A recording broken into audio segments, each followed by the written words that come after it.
Welcome to the lecture series of Work, Energy and Power. We are at lecture 4. तो जैसा कि हमने पिछले लेक्चर्स में पढ़ा था वर्क एनर्जी थ्योरम्स क्या होते हैं उसके बारे में देखा था। तो चलिए सबसे पहले हम उसको थोड़ा सा रिकॉल करते हैं कि क्या होता है वर्क एनर्जी थ्योरम। फिर उसके बाद हम इसके ऊपर एक क्वेश्चंस करेंगे, फिर हम लोग अगले टॉपिक्स की तरफ पढ़ा जाएगा। तो चलिए स्टार्ट करते हैं। तो जो हमारा फार्मूला था उसे मैं आपके सामने लिखता हूँ। तो हमने फार्मूला क्या वहां पर डिराइव किया था लास्ट क्लास में। Final kinetic energy minus initial kinetic energy is equal to work done by the force F from xi to xl। ये फार्मूला कब था? जब हमारा फोर्स जो हो वो क्या हो, वेरिएबल हो। यानी जो चेंज इन काइनेटिक एनर्जी होता है वो क्या किसके इक्वल हो जाता है, वर्क डन के इक्वल होता है। ये हमारा वर्क एनर्जी थ्योरम बोलता है। और ये फार्मूला किसके लिए है? When F is variable force. यानी ये कब लगाएंगे? When F is variable force. Clear? Variable force. तो ये हमने लास्ट क्लास में देखा था। और ये किसका फार्मूला है? ये वर्क एनर्जी थ्योरम का फार्मूला, वर्क एनर्जी थ्योरम। और हमने एक फार्मूला और देखा था काइनेटिक फाइनल काइनेटिक एनर्जी, जिसको मैं के डॉट ई डॉट एफ, और इनिशियल काइनेटिक एनर्जी जिसको मैं के डॉट ए डॉट आई से रिप्रेजेंट कर रहा हूँ। ये किसके इक्वल होता है? वर्क डन के। और ये जो होता है जब हमारा फोर्स कांस्टेंट है तब हम इस फार्मूले को अप्लाई करते हैं। When F is constant force. जब हमारा F जो है वो कांस्टेंट फोर्स होता है तब हम इस फार्मूले को अप्लाई करते हैं। उसके बाद और ये भी हमारा क्या है? ये वर्क एनर्जी थ्योरम। तो ये दो फार्मूले हमने वर्क एनर्जी थ्योरम में देखा था कि जब फोर्स वेरिएबल हो तब कौन सा फार्मूला यूज करेंगे, और जब फोर्स कांस्टेंट हो तब हम लोग कौन सा फार्मूला यूज करते हैं। क्लियर है? आपको पिछला कॉन्सेप्ट वर्क एनर्जी थ्योरम का जो हमने लास्ट क्लास में पढ़ा था वो थोड़ा रिकॉल हो गया होगा। अब चलिए इसके ऊपर हम एक क्वेश्चंस करते हैं। तो मैंने यहाँ पे आपके लिए क्वेश्चंस लिखा है। क्या है ये? चलिए इसको पहले क्वेश्चंस को समझते हैं। बहुत बड़ा क्वेश्चंस लग रहा है देखने में, लेकिन डरना नहीं है। एक पार्ट वाइज पार्ट करके हम इसको समझेंगे कि क्वेश्चन बोल क्या रहा है। ठीक है? तो क्या है क्वेश्चन में? Block of mass m is equal to 1 kg moving on a horizontal surface with speed vi is equal to 2 metre per second. Okay, कि कोई ब्लॉक है जिसका मास 1 kg है, तो एक हॉरिजॉन्टल सरफेस पे स्पीड जिसका with speed 2 metre per second से वो मूव कर रहा है on a rough patch ranging from x equal to 1 metre to x equal to 2 metre. और ये 1 मीटर से 2 मीटर जाता है। The retarding force Fr on the block in this range is directly proportional to x। और जो इसको retarding मतलब जो इसके डायरेक्शंस की अपोजिट डायरेक्शंस में लग रहा है वो फोर्स जो है वो यहाँ पे एक्ट हो रही है, तो वो किसके इक्वल है? Fr equal to minus k x. जब x की वैल्यू 1 से 2 के बीच में होती है, यानी डिस्प्लेसमेंट इसका 1 से 2 के बीच में अगर है, तो यहाँ पे जो रिटार्डिंग फोर्स लगेगी माइनस के एक्स। वही यहाँ लिखा है retarding force Fr on the block in this range is directly proportional to x। Clear? and equal to 0 for x less than 1 and x greater than 1। और x की value जब 1 से छोटी होगी या फिर x की वैल्यू 2 से बड़ी होगी तो रिटार्डिंग फोर्स 0 होगा। और k की वैल्यू क्या होगी? 0.52। तो ये सारा इंफॉर्मेशन यहाँ पे दिया हुआ है। और क्या पूछ रहा है ये? What is the final kinetic energy and the speed vf of the block as it crosses the patch. तो चलिए सबसे पहले हम इसका पिक्टोरियल व्यू से समझने की कोशिश करते हैं। तो हम सॉल्यूशंस के पार्ट्स पे चलते हैं और इसको लाइन बाय लाइन इसका पिक्टोरियल भी बनाने की कोशिश करेंगे। ठीक है?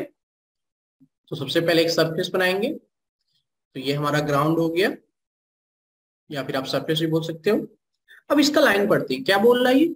अ block of mass m is equal to 1 kg moving on a horizontal surface with speed vi is equal to 2 metre per second. तो यानी एक ब्लॉक है जिसका मास कितना है? तो मैंने ये ब्लॉक बना दिया, तो इसको मैं थोड़ा सेट कर देता हूँ और इस ब्लॉक का नाम मैं ए रख देता हूँ। ठीक है? और इसका मास कितना है? m is equal to 1 kg। Clear? यानी इस ब्लॉक का मास कितना दिया हुआ है? m is equal to 1 kg। A block of mass m kg moving on a horizontal surface with speed vi is equal to 2 metre per second. अब देखो ये हॉरिजॉन्टल सरफेस पे दिया हुआ है, ये हमारा सरफेस है, और इस सरफेस पे ये किस रफ्तार से किस स्पीड से मूव कर रहा है? ये 2 metre per second. 2 metre per second से ये मूव कर रहा है। क्लियर है यहाँ तक? तो पहले लाइन का मतलब समझ में आया हमें कि एक ब्लॉक है जो किसी सरफेस के ऊपर है जिसका मास 1 kg है, जो कि 2 मीटर पर सेकेंड की रफ्तार से मूव कर रहा है। Enters a rough patch ranging from x equal to 1 meter to x equal to 2 meter। अब मान लेते हैं कि ये इसका एक पोजीशन है जिसको मैं रेड कलर से शो करता हूँ। जब ये x इक्वल टू 1 मीटर से x इक्वल टू 2 मीटर, तो यहाँ पे मैं x इक्वल टू 2 और इसको मैं डैश लाइन से शो करता हूँ ताकि आपको समझ में आए कि कुछ समय के बाद ही यहाँ ये जो डैश लाइन है यानी ये कुछ समय के बाद ये पहुंच रहा है। ये ब्लॉक, ये जो दिया हुआ है हमारा ब्लॉक है, वो कुछ टाइम के बाद पहुंच रहा है। क्लियर? अब क्या बोल रहा है ये, the retarding force F are, ये हमने यहां तक इसको डील कर लिया, देख लिया कि क्या ये बोल रहा था क्वेश्चन में। क्लियर? अब हम अगले लाइन को पढ़ते हैं और उसे समझने की कोशिश करते हैं क्या बोल रहा है। The retarding force F R on the block in this range is directly proportional to X, या फिर इसको हम लोग ऐसे भी बोल सकते हैं कि मैं इसको थोड़ा सही कर दूं। एक्चुअली जो यहाँ पे सेंटेंस के फॉर्म में दिया हुआ है, फिर इसको मैथमेटिकल रिप्रेजेंटेशन दे दिया। क्या बोल रहा है, the retarding force F R on the block in this range is directly proportional to X. देखिए मैंने 2 बार लिख दिया इसको। ओके, तो अब ये क्या है कि इसका जो फोर्स है, the retarding force F R on the block in this range is directly proportional to X. तो यानी 1 से 2 के बीच में, 1 से 2 का मतलब जो डिस्प्लेसमेंट 1 से 2 के बीच में है, तो जो रिटार्डिंग फोर्स लग रही है वो माइनस के एक्स के इक्वल है। और जब एक्स की वैल्यू 1 से छोटी और एक्स की वैल्यू 2 से बड़ी है, तो वहां पर रिटार्डिंग फोर्स 0 लगता है, where k is equal to 0.5।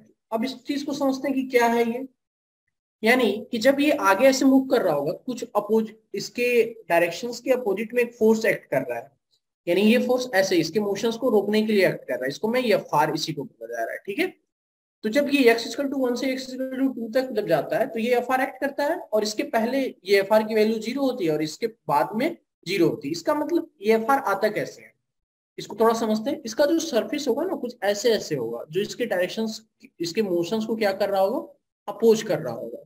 Retarding force आ रही होगी इसके सरफेस की कारण। ठीक है, सरफेस का डिजाइन ऐसा होगा और इधर कोई भी रिटार्डिंग फोर्स नहीं है।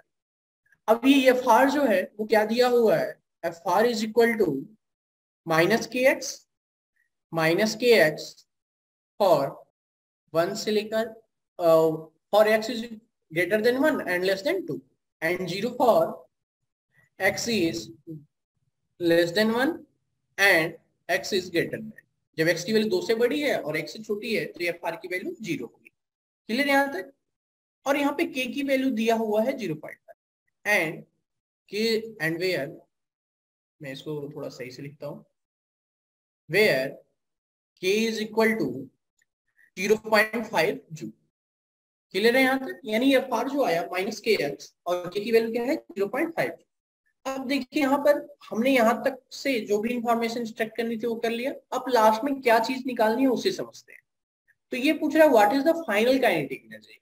तो सबसे पहला इसमें जो फाइंड करना है वो क्या फाइंड करना है, तो मैं इसको ब्लू से लिखता हूं, final kinetic energy. Final kinetic energy ये हमें फाइंड करनी है, और जो वी हैव टू फाइंड, मैं लिखता हूं यहाँ पे, we have to find final kinetic energy and speed vf of the block as it crosses the patch. और vf का मतलब final velocity and final velocity. Clear है यहां तक? तो हमारे पास इंफॉर्मेशन है, m की वैल्यू पता है, इसकी वेलोसिटी पता है, तो क्या हम लोग इसकी इनिशियल काइनेटिक एनर्जी निकाल सकते हैं? हमें नहीं पता कि हाँ कुछ समय के बाद जब ये इसकी फाइनल वेलोसिटी मान लेते हैं vf हो गई, जब 0.2 पे आया, तो ये हमें पता नहीं, ये क्वेश्चन मार्क करेंगे। लेकिन इसकी इनिशियल काइनेटिक एनर्जी तो पता है, तो हम लोग इनिशियल काइनेटिक एनर्जी निकाल सकते हैं इसकी। तो चलिए निकालते हैं। Initial kinetic energy of the block ए, हमने ब्लॉक का नाम दिया है ए, तो ये क्या होगा, half mass of the block into initial velocity का होल स्क्वायर। अब इनिशियल वेलोसिटी क्या है, 2 मीटर पर सेकेंड, मास है 1 kg, तो ये हो जाएगा आपका हाफ 1, और वेलोसिटी तो 2 दिया हुआ था, तो 2 का स्क्वायर करेंगे तो 2 × 2, यानी ये आ गया 2 जूल। ठीक है, देखिए यूनिट सारे एसआई यूनिट में थे, ये केजी में है, ये मीटर पर सेकेंड में है, तो इसका यूनिट जो आएगा हमारा वर्क का, काइनेटिक एनर्जी का, वो क्या आएगा, जूल आएगा। तो हमें इनिशियल काइनेटिक एनर्जी मिल गई, बिल्कुल। अब देखिए हमें अभी तक एक चीज ये पता है, वर्क एनर्जी थ्योरम पता है वेरिएबल फोर्स के लिए क्या होता है, तो लिखते हैं by work energy theorem, by work energy theorem क्या होगा, initial final kinetic energy minus initial kinetic energy and integration from xi to xf f dx। Clear. अब देखिए हमें फाइनल काइनेटिक एनर्जी तो पता नहीं है, लेकिन हमें इनिशियल काइनेटिक एनर्जी पता है, जो कि कितना है हमारा 2 जूल आया था। क्लियर। अब उसके बाद xi, xi का मतलब क्या है, इनिशियली कहां पे, इनिशियली कहां पे है 1 पे है, और फाइनल कहां पे गया 2 पे है, तो हम लोग इसकी लिमिट लगा सकते हैं। तो 1 to 2 f dx, f की वैल्यू क्या है हमारा, देखिए हमने f लिखा है 1, देखिए जीरो लिखने का कोई मतलब नहीं है, क्योंकि यहाँ पे जीरो का इंटीग्रेशन करेंगे तो फुल क्वांटिटी ही जीरो हो जाएगी। तो बेसिकली हम फोकस कहाँ करेंगे, 1 से लेके 2 तक के इंटरवल, तो इसलिए मैंने बस 1 से लेके 2 तक के इंटरवल को ही लिखा। और इस इंटरवल में f की वैल्यू क्या है -kx, तो मैंने ये वैल्यू पुट अप कर दिया -kx dx।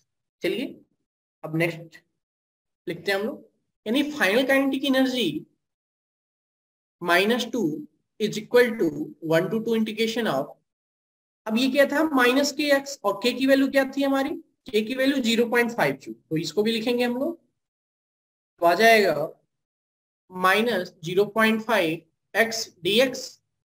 अब इसको हम लोग सिंप्लीफाई करेंगे तो क्या होगा, फाइनल काइनेटिक एनर्जी -2, अब ये माइनस को बाहर निकालेंगे 0.5 को भी, तो ये आ जाएगा 1 to 2 x dx।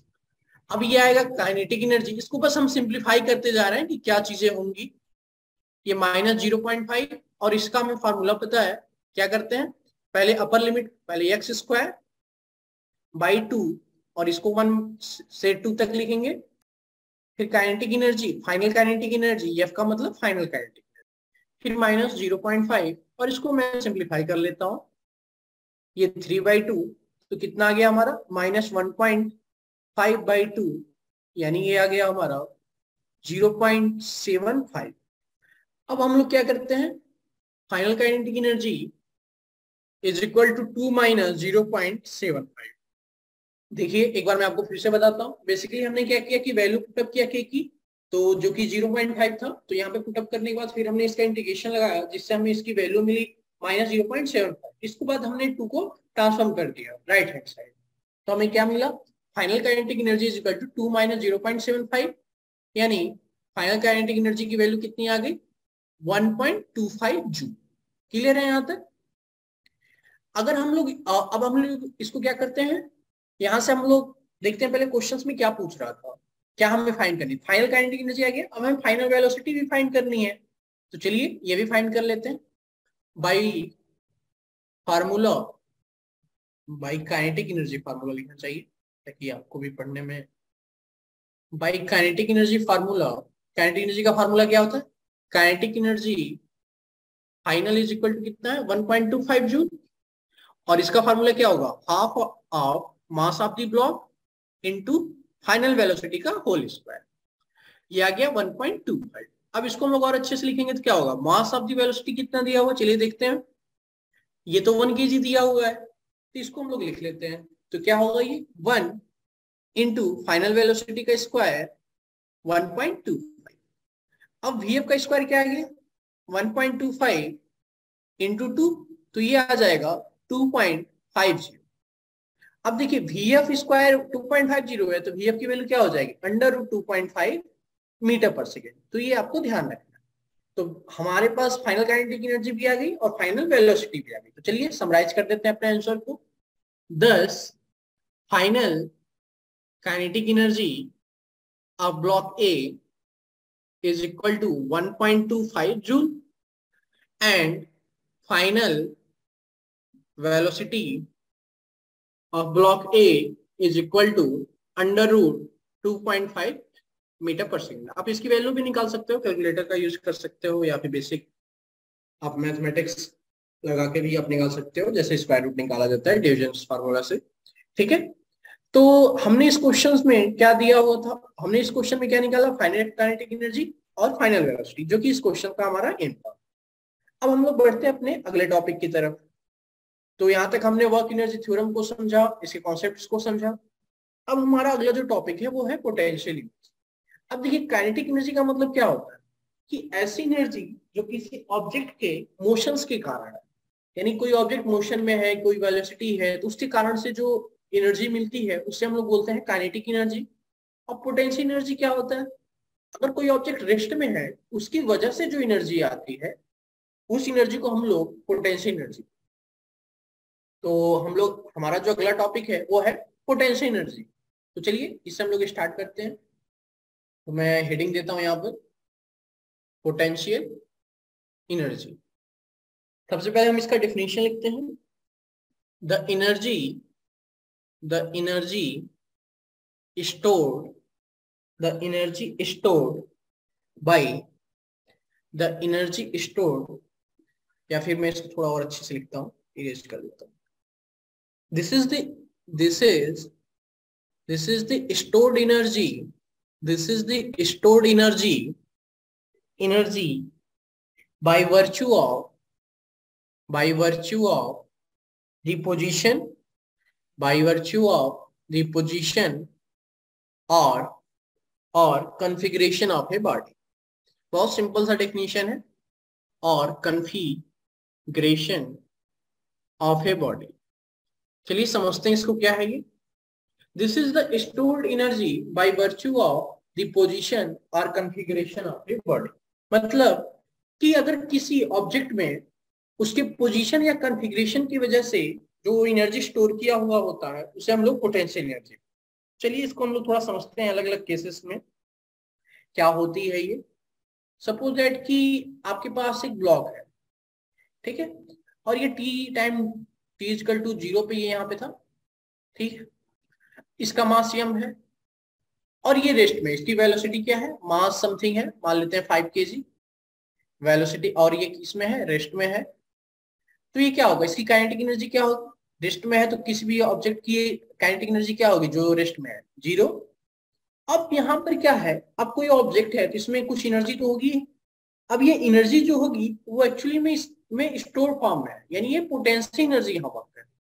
तो यहाँ पे इसकी पोटेंशियल एनर्जी टर्म, जो पोटेंशियल एनर्जी का टर्म है वो रोल प्ले करता है, तो यहाँ पे पोटेंशियल एनर्जी में आ जाती है। तो ये सम वैल्यू रखता है, सम वैल्यू मान लेते हैं, कुछ वैल्यू होगी एक्स वगैरह मान लीजिए, कुछ भी मान लीजिए, मैं सम वैल्यू लिख देता हूँ। अब अगर मान लीजिए कुछ समय के बाद ये मोशन में, ठीक है, और ये यहाँ पे पहुंची और ये समथिंग वेलोसिटी गेन कर लिया, मान लेते हैं 10 metre per second. Same block है, इसका ब्लॉक का नाम ये रख देते हैं, ब्लॉक नहीं बॉल रखते हैं, और ये बॉल ए है। तो यहाँ पे काइनेटिक एनर्जी क्या होगी, ये कुछ बढ़ेगी, बढ़कर कुछ हुई होगी, मान लेते हैं समथिंग सम वैल्यू गेन किया होगा, सम अमाउंट, और यहाँ काइनेटिक एनर्जी क्या हो रही है, इंक्रीज हो रही है। अब जैसे जैसे क्या होता है कि काइनेटिक एनर्जी इंक्रीज हो रही है, अब ये देखिए यहाँ पे रुका हुआ था, रेस्ट में था, तो यहाँ पे इसकी पोटेंशियल एनर्जी थी, लेकिन अब ये जैसे जैसे मोशन में हो रहा है, जैसे आप खुद ही सोचो कि अगर आप रेस्ट में बैठे हुए, अब अगर आपको दौड़ना तो क्या होता है, एक ही बार तेज दौड़ने नहीं लगते हो, पहले धीरे धीरे स्टार्ट होते हो, तो उस समय क्या होता है, थोड़ा आप रेस्ट में भी होते हो, थोड़ा मोशन में भी होते हो, और एक टाइम के बाद बहुत स्पीड में आते हो। उस टाइम पे भी में आप रेस्ट में होते हो, लेकिन बहुत कम होता है आपको, तो इसलिए उस केस में पोटेंशियल एनर्जी बहुत कम होती है। ये टर्म आपको समझ में आएगा जब हम लोग कंजर्वेशन ऑफ एनर्जीज को समझेंगे, तो ये चीजें जो भी चीज मैं बोल रहा हूँ आपको अच्छे से समझ में आएगा। बस मैं आपको एक इंट्यूशन दिलाना चाह रहा हूँ क्या होता है, ताकि आपका इंटरेस्ट बने और चीजें काफी अच्छे से आपको समझ में आए। तो चलिए यहाँ पर लिखते हैं क्या होगा इस केस में पोटेंशियल एनर्जी, ये होगी सम वैल्यू ये भी कंटेन करेगा, और ये वैल्यू क्या होगी, पिछले वाली वैल्यू से थोड़ी कम हुई होगी, क्योंकि यहाँ पे मोशन है। यानी बेसिकली क्या होता है पोटेंशियल एनर्जी, कि किसी ऑब्जेक्ट के कॉन्फ़िगरेशन या फिर उसके पोजीशंस की वजह से उस ऑब्जेक्ट में जो एनर्जी स्टोर हुई है या स्टोर फॉर्म में है, उसी को हम लोग पोटेंशियल एनर्जी। क्लियर है। अब हम लोग चलते हैं इसके फार्मूले के ऊपर, क्या होता है इसका फार्मूला, उस चीज को समझते हैं। तो एक चीज यहाँ से नोटिस करने को आपको मिल रहा होगा कि शुरुआत में पोटेंशियल एनर्जी क्या थी, ज्यादा थी, क्योंकि वो उस समय ज्यादा रेस्ट में था, स्टोर एनर्जी ज्यादा थी। अब यहाँ पे कुछ समय के बाद इसमें क्या है, ये रेस्ट में थोड़ा कम है, तो इसकी पोटेंशियल एनर्जी क्या होगी, इस केस से तो थोड़ी कम ही होगी। तो यहाँ से आपको एक इंट्यूशन आ रहा होगा कि अगर ऑब्जेक्ट मोशंस में है ज्यादा, तो उसकी पोटेंशियल एनर्जी थोड़ी कम होगी इन कंपेरिजन टू अगर सेम ऑब्जेक्ट रेस्ट में है। तो यहाँ पे अगर हम लोग final potential energy minus initial potential energy करें तो क्या होगा? फाइनल पोटेंशियल एनर्जी यानी इस केस में यहाँ पर है तो ये तो कम वैल्यू है, और इनिशियल पोटेंशियल एनर्जी ये है, ये तो ज्यादा वैल्यू है, तो माइनस करने पे क्या आ जाता है? माइनस साइन आती है। तो हम लोग इसको बैलेंस करने के लिए एक फार्मूला देते हैं, तो वहां से आपको समझ में आएगा माइनस का क्या ये है सिस्टम। तो चलिए मैं लिखता हूं। तो जो हमारा इस केस में पोटेंशियल एनर्जी की फार्मूला आती है, सबसे पहले हम लोग एक चीज एक टर्म समझते हैं। If V is if V is potential energy, इस चीज को आपको ध्यान रखना। if V is potential if V is potential energy of an object, and if force F is related as, and if force F is related to V, ये थोड़ा English का formation आप क्लिक करते हैं, to V as Fx is equal to minus dV upon dx, then इसके बाद हम लोग लिखेंगे उस चीज को। क्या है, क्या बोल रहा है ये कि अगर भी हमारे पास पोटेंशियल एनर्जी है किसी ऑब्जेक्ट का, और जो F जो है वो क्या है कि ये फोर्स, अगर if force is related to V, अगर भी पोटेंशियल एनर्जी है और फोर्स V से इस तरह से रिलेटेड है, कैसे कि Fx is equal to minus of derivative of V with respect to x। तो इस केसेस में पोटेंशियल एनर्जी क्या होगी? तो इस केसेस में जो पोटेंशियल एनर्जी आती है वो Vf माइनस Vi, V मतलब हम लोग पोटेंशियल एनर्जी के लिए डिनोट कर रहे हैं यहाँ पे, final potential energy minus initial potential energy is equal to minus of xi to xf fx dx। Clear? तो बेसिकली ये हमारा फार्मूला होता है कि चेंजिंग, तो ये एक्चुअली फार्मूला कहाँ से आया है? ये हम लोग वर्क एनर्जी थ्योरम के फार्मूले को ही लिख रहे हैं कि इस केसेस में क्या हो जाता है। वर्क एनर्जी फार्मूला हमारा Vf minus Vi is equal to minus of xi to xf fx dx। यानी अगर हमारे पास पोटेंशियल एनर्जी दिया हुआ है तो हम लोग फोर्स को निकाल सकते हैं। कैसे? उसका डेरिवेटिव कर दें x के रिस्पेक्ट में तो हमारा फोर्स आ जाएगा। और इस केस में हमारा वर्क एनर्जी थ्योरम क्या हो जाती है? Vf minus Vi minus of xi to xf fx dx। अब ये कैसे आया? चलिए इसका मैथमेटिकल डेरिवेशंस को देखते हैं। तो हमें ये पता है fx is equal to minus of derivative of V of x with respect to x, जहां पे यह फोर्स है, भी पोटेंशियल एनर्जी है और x डिस्प्लेसमेंट है। तो मैं इसको ऐसे भी लिख ले रहा हूँ f minus dv by dx, ताकि बार बार x ना लिखना पड़े। आपको ये ध्यान में रहना चाहिए f और v क्या है? x के फंक्शंस। तो हम लोग क्या इसको ऐसे लिख सकते हैं क्या?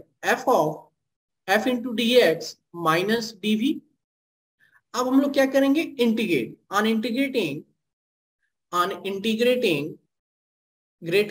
both sides we get, अब दोनों साइड इंटीग्रेट करने पर हमें क्या मिल रहा है? f dx and integration minus dv।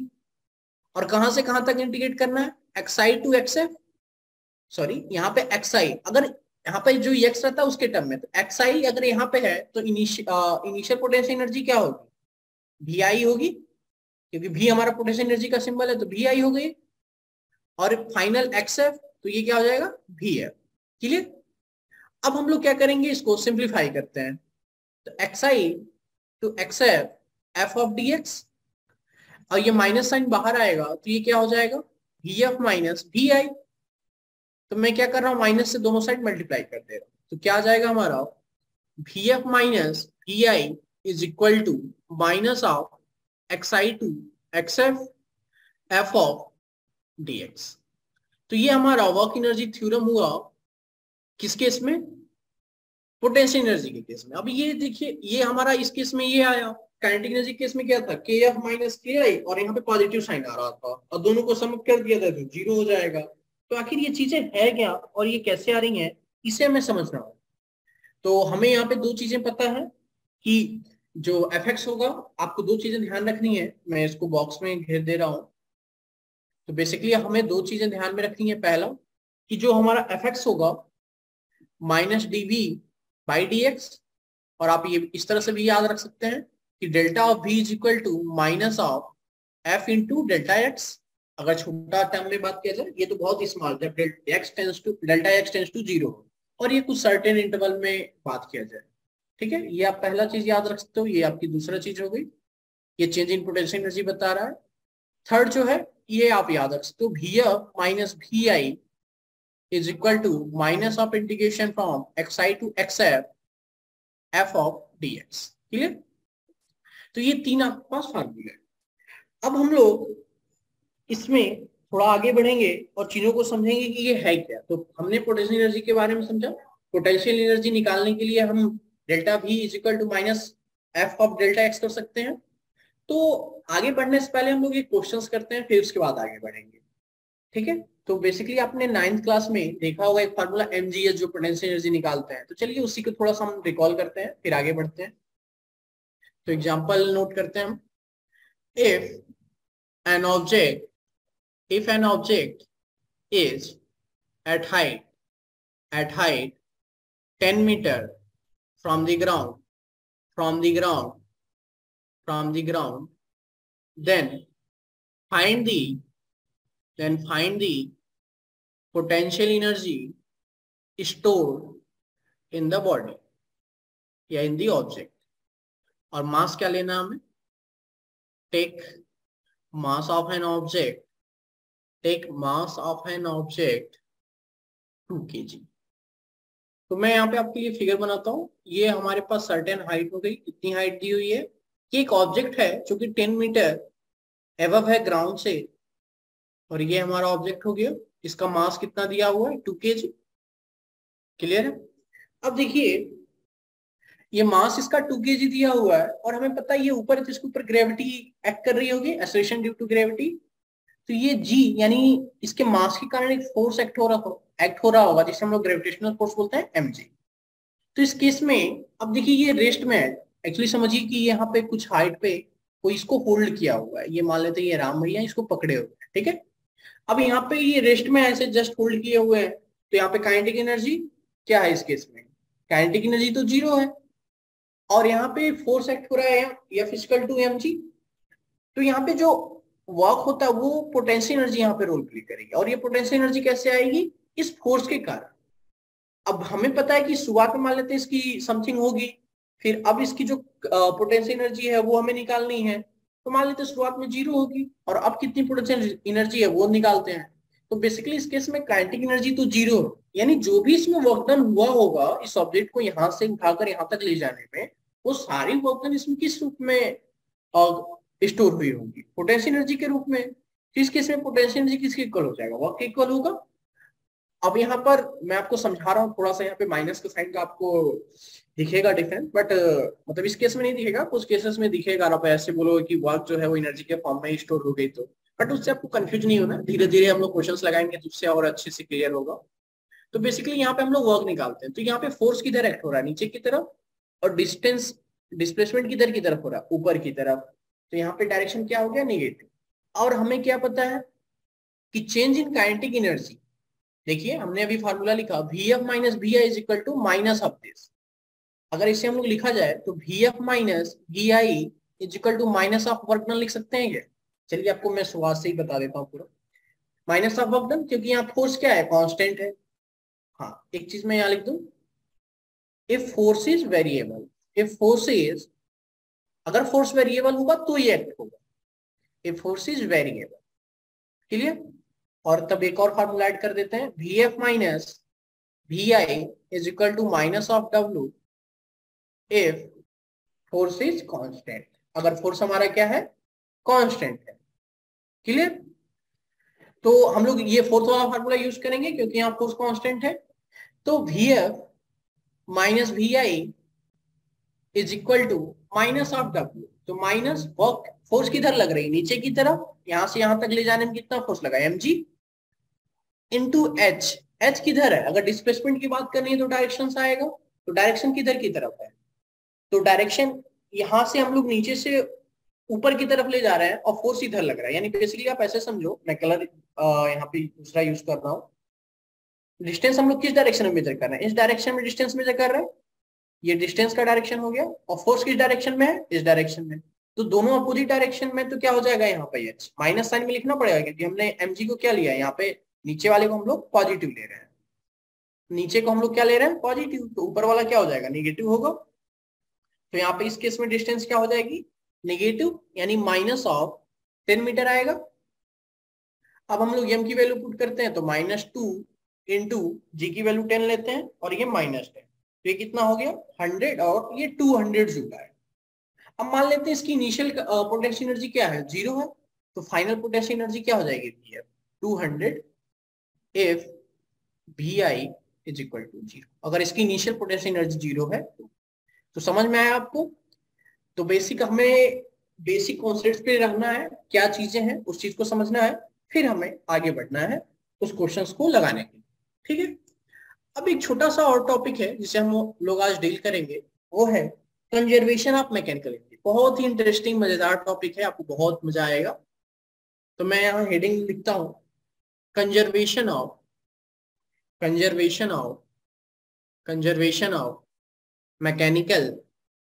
Mechanical energy.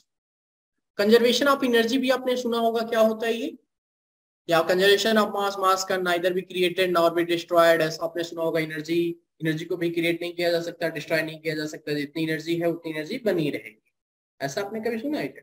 तो कुछ उसी तरह का ही है।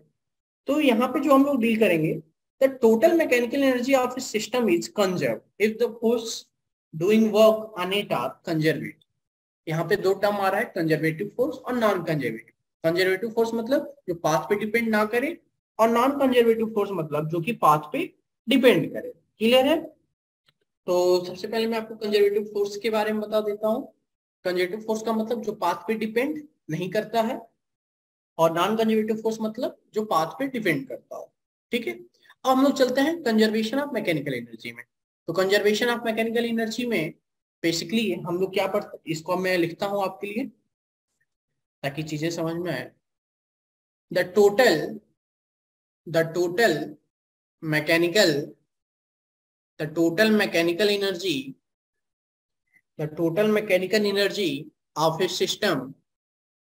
of a system is conserved if the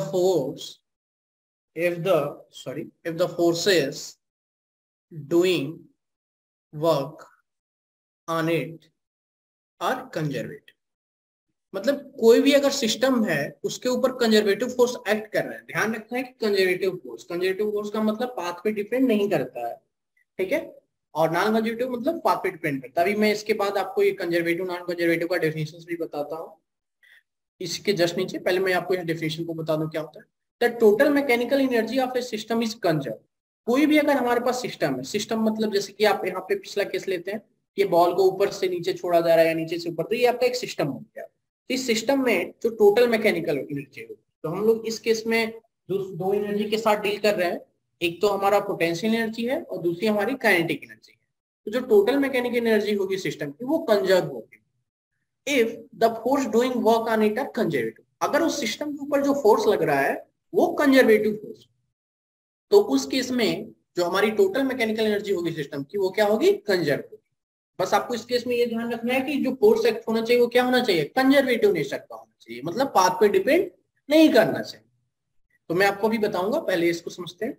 अब यहाँ पे एक चीज टर्म आ रहा है मैकेनिकल एनर्जी। अब मैकेनिकल एनर्जी तो बहुत तरह की एनर्जी हो गई, जैसे आपका kinetic energy, potential energy, heat energy. लेकिन यहाँ पे जो हमें डील करना है, दो ही तरह की एनर्जी से डील करना है, एक तो पोटेंशियल एनर्जी और एक काइनेटिक एनर्जी।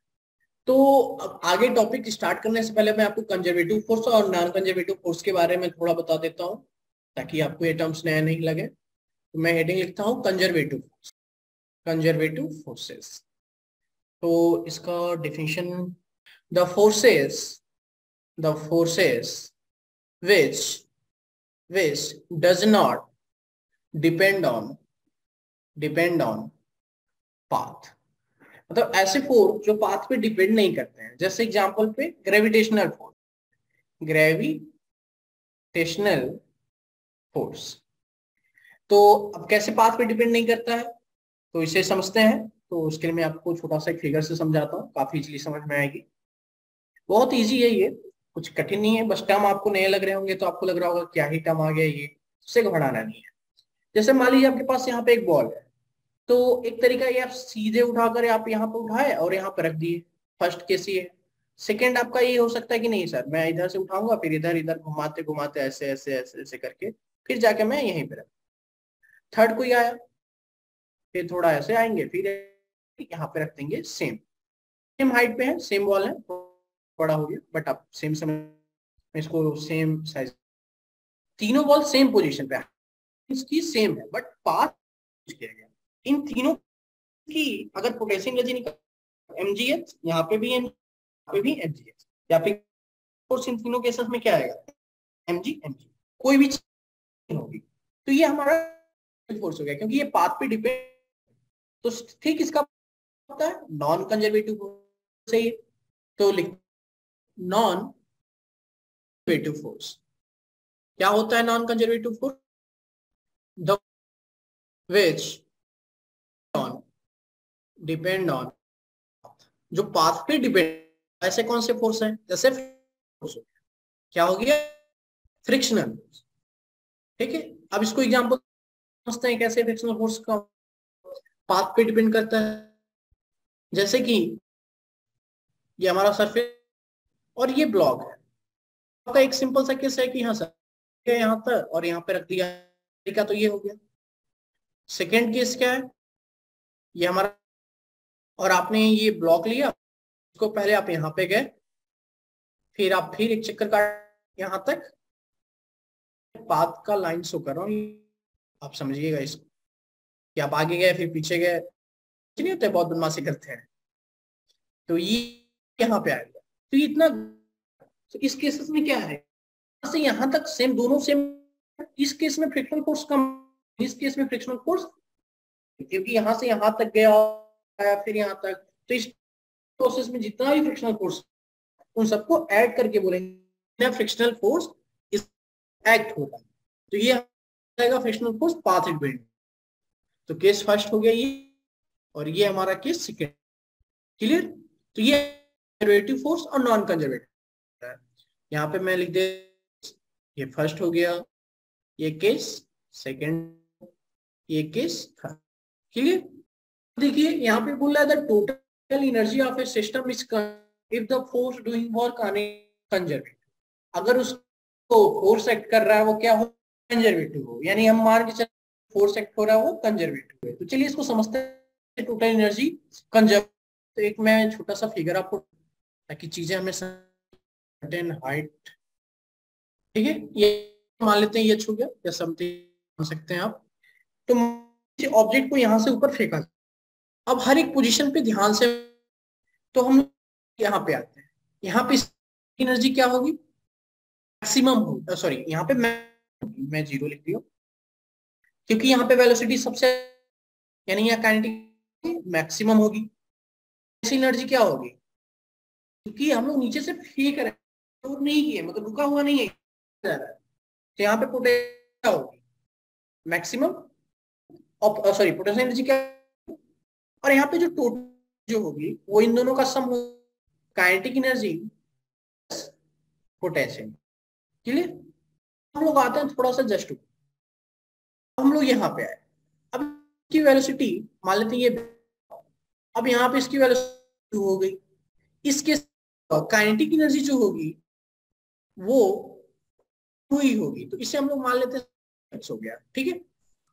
एनर्जी ये मान लेते हो गई, और यहाँ पे जो एनर्जी जो होगी वो किसके इक्वल, इन दोनों की काइनेटिक एनर्जी एनर्जी जो कि हमारा y है, इन दोनों के सम के इक्वल होगा, और ये किसके इक्वल होगा, ये kinetic energy plus potential energy.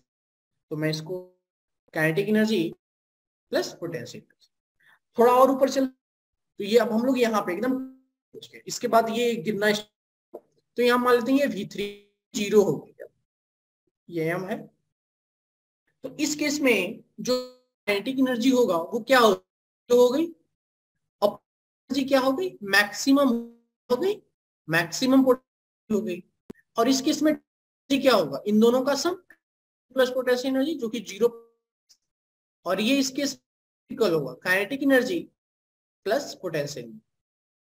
ये बहुत अच्छा एग्जांपल मुझे पे आपको समझ में आता है कैसे काइनेटिक एनर्जी चेंज होती है, एनर्जी कैसे कांस्टेंट बनी रहती है। मैं इसको आपको फिर से एक केस को काइनेटिक एनर्जी इस केस में ग्रीन कलर यूज कर रहा हूँ।